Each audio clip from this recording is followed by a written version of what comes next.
Hi, it's Matt again. I just want to shoot out another video about sandboxes. One of the more popular sandboxes that I've ever come across that was in such high demand back in the day when I was manning the Gns3 community was getting the ASA to work.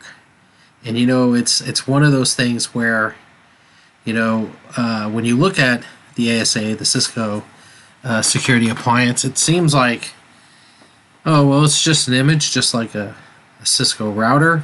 I'm just going to throw it in the Gns3 and it's going to work. But it doesn't. And as a matter of fact, when I first came in contact with the ASA, it was to see if it integrates well with Gns3. It doesn't.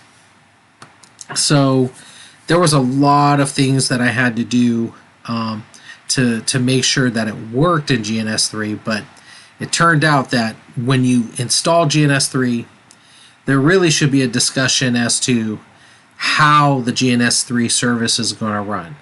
Now, there's three different ways of doing that, okay? One, there's a local service that runs on your host machine. That's the easiest one to run. Nobody thinks about it. By default, it kicks off. That's just a local GNS3 service.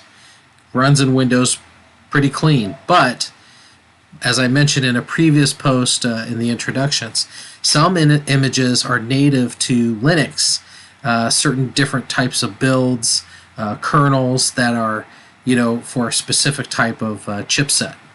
And so what happens when you try to run an image that's set to a certain chipset and architecture when you're running Windows? Sometimes those images just, they don't run cleanly. They drop, crash. These links that are supposed to mimic actual network connections, they don't really work as well either. I had so many problems implementing the first ASA appliance that I tried, which was 8.4.2. But I wrote this big old long document, all the little nuances on getting it to work. And it just barely worked with, some bubblegum and duct tape. And it's really just a little side discussion. But it was such a popular topic. I just had so many people that really wanted to learn ASA. And personally, I was a router switch guy. I was doing my CCNA, CCNP, and the routing switch. I was just like, I don't understand why everybody's going crazy about integrating the ASA. 5 years later, I'm at a job and I'm doing some work and I'm thinking, you know what? I really need to get my skills up for the ASA. I do recall writing something about it. So now we're fast forwarding to today, or maybe a couple months ago. I took a look at the old Gns3 forums and I noticed that there's quite a bit of changes. Okay, so this version of Gns3, if we could just talk about that a little bit.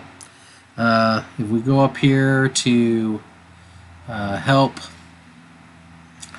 about, I'm using this 2.2.19. It's pretty current.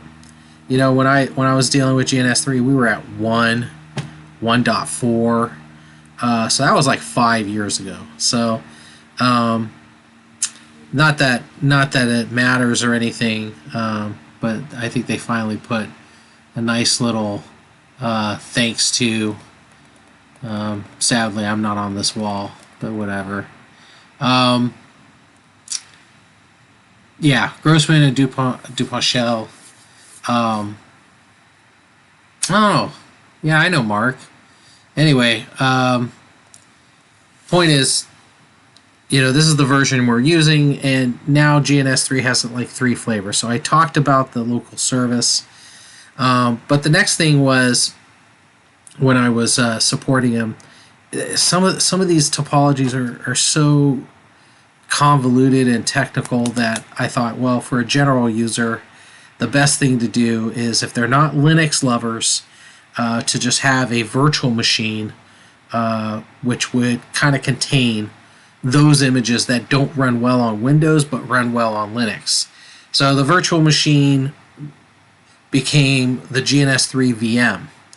And that was sort of like a patchwork or a go-between getting some of those images to work. So for example, not only does the ASA work well when it's embedded inside this virtual machine, but also other images seem to work a lot better, such as the Cisco has this iOS on Unix.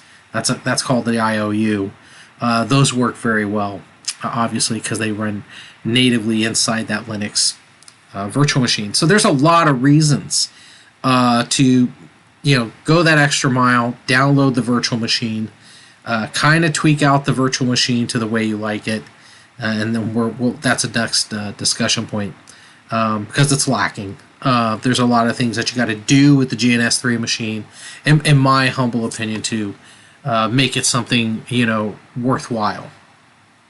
But getting back to this topology and how famous it is, there are two major components that have been a source of pain and anguish for many in the community. So I already mentioned the ASA. The next thing is the cloud interface. So this cloud interface is sort of misleading. It's not cloud, but what it does is it allows you to attach an interface to any one of the interfaces that are configured on your host or virtual machine, as we'll get into in a little bit. And this is a source of a lot of confusion. So getting back to the early days of Gns3, they did have this cloud interface. You were able to attach it or try to bridge it or bind it to your host laptop, but there was just one problem for me about that. What if I wanted this ASA to connect to, let's say, another virtual machine, right? What if I wanted it to connect to a virtual machine that was running some proprietary piece of application? And I did actually have to write an article on it. I don't know if it's still up there now. Let me see if I can find it. Just give me a second. This is a little off script. Let's see. How about Gns3 ENSP? I think I'm the only one that wrote about it. I'm not sure. Let's see if they did. No, yep, still there. Maybe because they don't care about it or whatever. But the gist of this was that you had a virtual machine, which was inside Gns3, trying to talk to a virtual machine that was a Windows, I think this was an XP. So the whole point of getting virtual machines to talk to virtual machines through Gns3 was because this particular simulator, and I will say simulator, it's different than an emulator. This simulator simulates Huawei devices, which is something of interest to security professionals, be able to see how Huawei works. And the only way I was able to get this sucker to work was on a specific build of Windows 7. There's a .NET library somewhere in there. There's these old controls that are just, libraries that only work with this model of ENSP. It was just, oh god, it was terrible. I mean, you couldn't even grab a newer ENSP because it would just blow up in the virtual environment. So the point was, in a very, very small way, there was no way anyone could write over the work I did on this one. I mean, this is pretty much what's left of me in Gns3 was this single document. It's pretty hilarious. But I like what they did with it. God, it looks great. Man, 7,263 views. Who updated this thing? Somebody updated this thing. That's really nice. Okay, I'm just going on. The point was, there needs to be some flexibility with Gns3. and there just wasn't, it just wasn't there. So this cloud had to allow you to bind in different combinations. And that became a problem because as soon as I left GNS3, Microsoft ran this major update. And one of the strategies I used was I wouldn't bind this cloud interface to any adapter.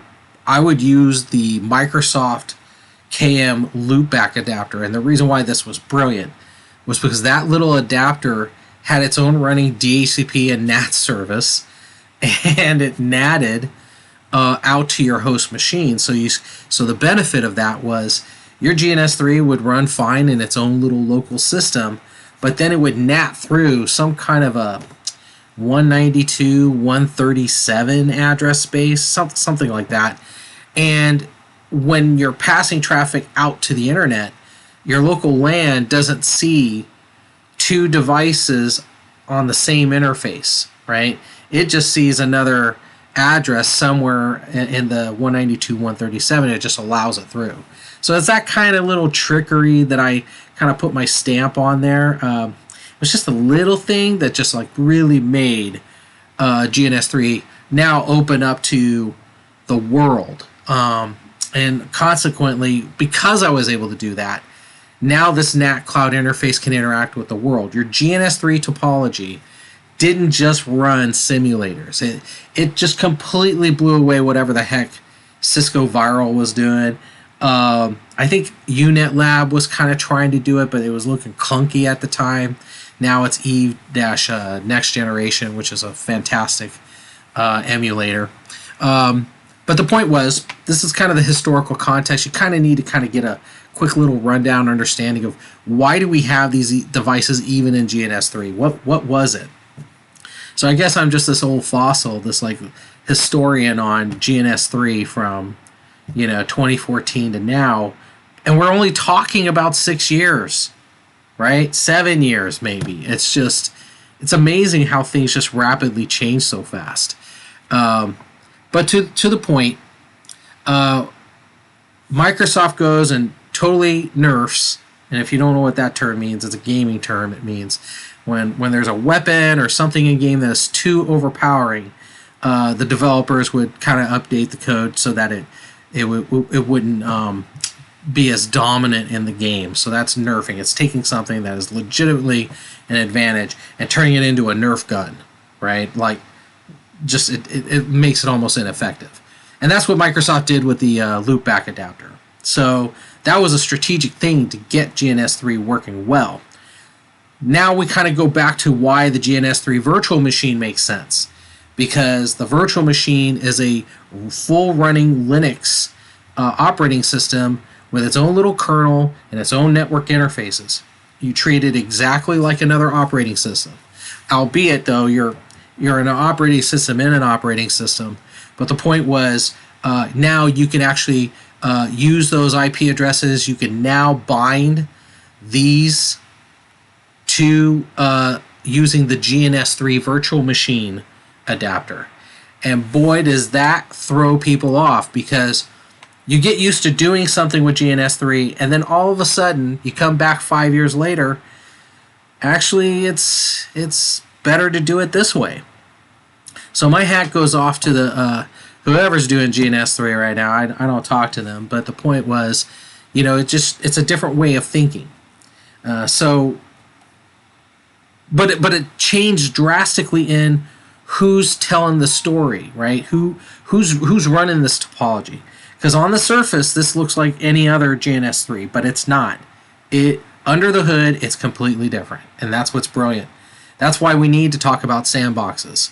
So the old sandbox was, you just launched GNS3, it runs this local service. The local service is going to bind to your host adapter, be that your laptop or your desktop, and away you go. That's the old way of doing it. This is the new way. So the new way that I would recommend is to do a couple of things. One, I'm going to need to do a video on just this ASA, okay? Because the ASA is such a difficult topic to to master if you don't have a workable, usable image. So just to show, I have an image here. It's running great. Show interface, IP brief. You can see that there. It's got the right IP addresses configured. And there's like an entire video discussion on how is it able to connect to the ASDM. So, man, it's just, there's so much to do. So right now we're just going to dissect this sandbox, and there's a lot of things in here that need to be discussed. Let's see where we're at on time. 15 minutes, and I haven't even gotten into it. Okay, so the important thing to understand is, these sandboxes really, I think, are the future for education, for students, for professionals. And if you're a professional watching this, okay, fine. You don't want to call it a sandbox. I get it. I mean, I got into a heated debate at a major telco to stop calling it a sandbox because it makes them feel like children, And I'm just kind of at the point where, call it what you want. You want to call it a proof of concept? You want to sound really important and all that stuff? Great. But, when we're just talking about how to get something to work, and how to understand and master these skills, by all means, there's no shame in calling it a sandbox. So I'm going to call it a sandbox, whether professionals like it or not. You could translate it to proof of concept, but we're just focusing on how is everybody else going to get to this level where they can literally whip up whatever they want and get it to a one-to-one relationship. And by one-to-one, I mean, how cool is it when you can look at something either at work or in some other dude's configuration settings, be able to pull that, plop it into a real network setting in your topology, and master those skills, right? It basically just gives you an advantage over everyone else, because people are talking theoretical. You actually did it. You actually have a running copy of the network that they're talking about. So that's tremendous power. So of course, with saying that, just use this wisely. I would just say, and don't break any rules. But having said that, we're coming on to about 18 minutes.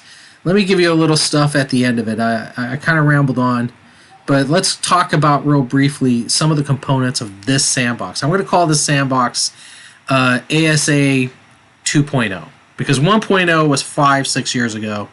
ASA 2.0 is fantastic. So here's how I kind of drew up this sandbox. So you have an ASA appliance, it's virtualized, all that good stuff. But then it's how I'm connecting that's really remarkable. If you go to preferences, we're going to take a look at the server. We're actually calling the Gns3 Vm in VMware. Okay, so this 192, 168, 124, 128 address was actually configured when I started up the Gns3 Vm. Okay, and what's not talked about enough, and I can't, man, I just wanted to like pull my hair out every time I read a document about Gns3 and how to interconnect with the Gns3 server is how do you network the friggin' thing in your local sandbox. And so we're gonna talk about that briefly. It's gonna be an overview. So what you do, let me pull up VMware here. Let me see if I could get. See, I'm not sure if we could get this fully. Okay, so let me see if I can pull this up. So you got your virtual network editor. Let's see if I can load it. Okay.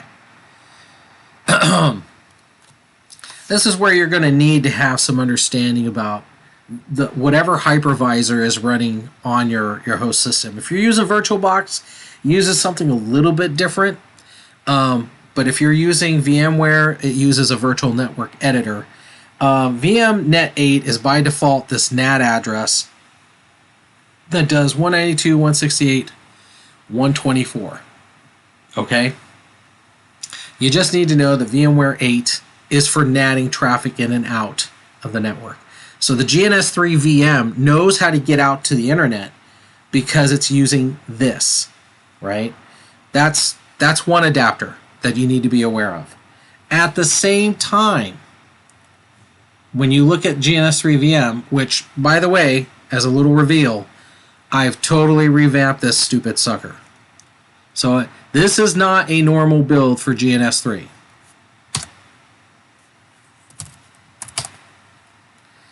So out of the box, Gns3 only handles whatever relates to the Gns3 service, but it just was lacking in my opinion, and this is kind of why I'm doing the video.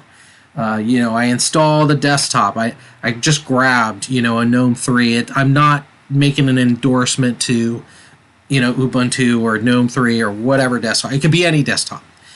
But I like the fluidity of switching between desktop and command line and that kind of stuff. But if you're just so enamored with the Gns3 interface, let me show you how you can do that, even though you've installed the desktop. So I just happen to have this running. Let me see if I can get this out of here.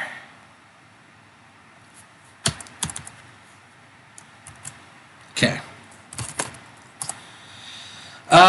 So if you want to, go in and take a look at Gns3, the way it was installed, after you install a desktop and you load all your packages and fancy stuff with Gns3, which, by the way, I expanded the Gns3 VM, obviously, because it's going to need a lot more memory and RAM. What you're going to do is you just do SSH, and then you do Gns3 at Gns3 VM. And, there's a password, which is the same stupid password. And now it's going to load what you would have gotten out of the box with the Gns3 download, okay? And honestly, this is just a proof of concept showing you that you could add the right packages so long as you know what you're doing and you're not writing over the Gns3 service that's running in your virtual machine. So I was able to load a desktop on top of it, and if you do your little test here, it behaves just like a normal Gns3 VM, right? Great. Okay, I mean, you could use this for troubleshooting. I mean, it's awesome. And when you're done, you just get in. You just back out. So you still have the flexibility, but I'm just saying, 5 years later, I'm looking at this thing and I'm like, wow, it needs a lot of help. So the Gns3 VM, in my opinion, still needs a lot of freaking work. But in my humble opinion, there's an advantage here, and let me explain why. So getting back to the Sandbox. So as I mentioned before, the Sandbox is using this interface, okay? And the Sandbox is communicating and loading all the images and storing all the images on my Gns3 VM, which is this guy, right? Are you following me with that? And the next thing you need to know after we had that discussion about how it's connecting is, let's see, 1 second. I'm kind of messing up my little stream here. 1 second.